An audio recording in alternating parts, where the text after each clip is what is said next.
একটা দল ফেসবুকে স্ট্যাটাস দিয়ে বলেছে আমরা সংস্কার অংশীদারিত্বের রাজনীতি দেশ গঠন অভ্যুত্থানে কোনো ভূমিকা রাখিনি। আরে বাবা, তোমরা নতুন ছাত্রদের দল, রাজনীতিতে জামাত ইসলামের সাথে পাল্লা দিতে গেলে আরো বহু দূর যাইতে হবে।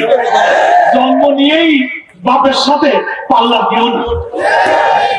একটা বুড়ো মাজা পুজো করে রাস্তা দিয়ে হেঁটে যাচ্ছে, মাজা পুজো হয়ে গেছে লাঠি হাতে। একটা যুবক ছেলে এসে বলছে, ও বুড়ো, তোমার মাজা এত পুজো হয়েছে কেন?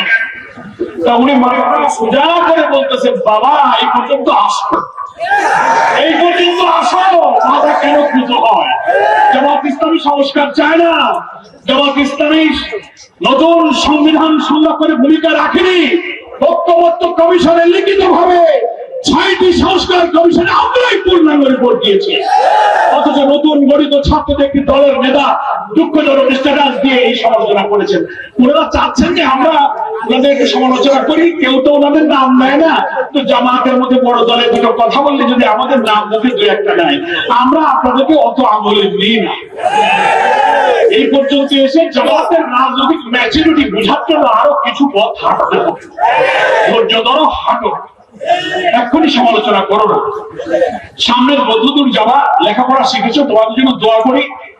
২৪শে জুলাই গণ অভ্যুত্থানে তোমরা অনেক ভূমিকা রেখেছো, অনেক আত্মদান, তোমরা জোড়াই যোদ্ধা, তোমাদের প্রতি আমাদের শ্রদ্ধা এবং দোয়া থাকবে।